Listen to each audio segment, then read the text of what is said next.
Ito na nga ba ang katapusan o bagsak na nga ba si Inday Sara? Kasi sa latest na update ng Pulse Asia, bumaba ng 12% ang kanyang trust rating. Malaki yun. Kasi from 61% bumaba siya to 49%.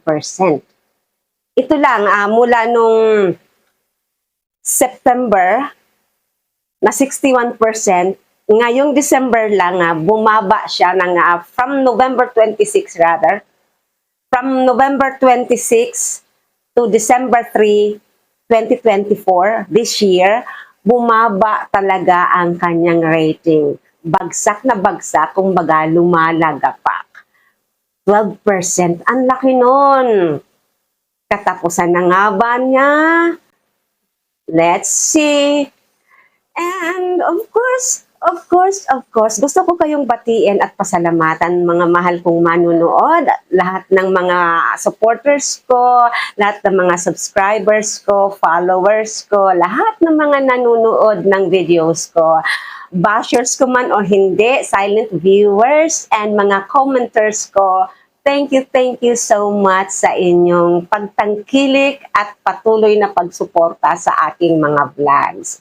At muli po, inaanyayahan ko kayo doon sa mga hindi pa nakapag-subscribe. Please subscribe, like, and share. And huwag kalimutang mag-comment para alam ko kung ano ang nasa puso at isipan nyo. Para syempre, it's best to share ideas, opinions, and takeaways sa mga, vlogs, sa mga vlogs at sa mga napapanood, nababasa. So, nagpapakita kasi ito ng mental state and capacity ng tao, yung emotional state ng tao. Tayong mga Pilipino, matatalino tayo Kaya, tsaka mga, tayo, emotional, kaya hindi natin maiwasang hindi mag-comment. Depende na rin, may mga mahiyain at mayroong outspoken. So, go lang! Comment down. Ayan, magpapatuloy tayo. Trust and approval ratings went down considerably in November.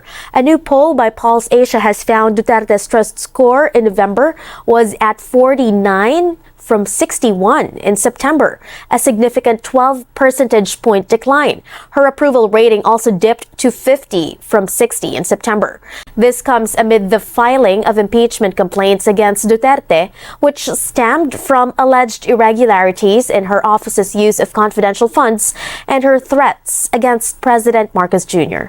Sabi ko nga, di ba kanina, na bumagsak na ang trust rating ni Inday Sara. Ayon po ito sa Pulse Asia, bumagsak siya ng 12%, from 61% down to 49%. Ang laki yun, ang laking epekto yun sa kanya. Hindi epekto, kundi apekto. Dahil ito syempre, alam naman natin na lumalala talaga yung alitan ng mga Duterte, especially ni Tatay Digongyo at ni Inday Sara, silang dalawa versus kay PBBM natin. Ano po?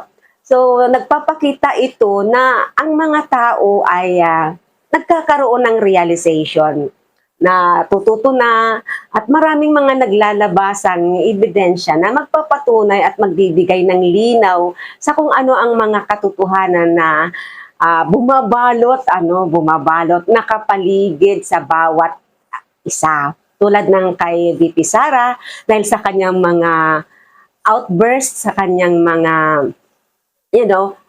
meltdowns, sa kanyang mga di mapigilang pagsasalita, pagpapa-interview, pagpapa-press conference, kung ano-anong mga demeanor niya na talagang unfit for a high-ranking official, especially na pangalawa siya sa pinakang mataas na official ng ating bansa, di ba? Dahil sa kanyang confidential funds na hindi maipaliwanag, na ang COA ngayon ay talagang gipit na kasi yung Quadcom talagang kitang-kita lahat yung mga detalye ng mga katiwalian, hindi nila mai-explain, di ba, ni VP Sara ng kanyang opisina kung paano at saan ginastos itong mga kalalaking perang ito. Milyones, di ba? Around 600 million from sa iba't iba, naghalo-halo, pinagsama-sama na yun. Hindi ko maibigay yun. Sa susunod, iba-vlog ko yung eksaktong detalye. Kasi nanonood din ako ng mga hearing, ano po, ng mga, yung Congress hearing. Importante sa atin yun na updated tayo.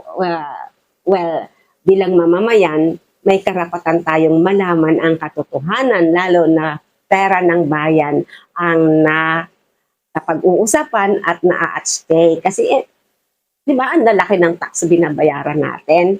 Tapos, kukurakutin lang. Di ba? Kung mga piatos na yan, kung ano mga chichirya, di ba?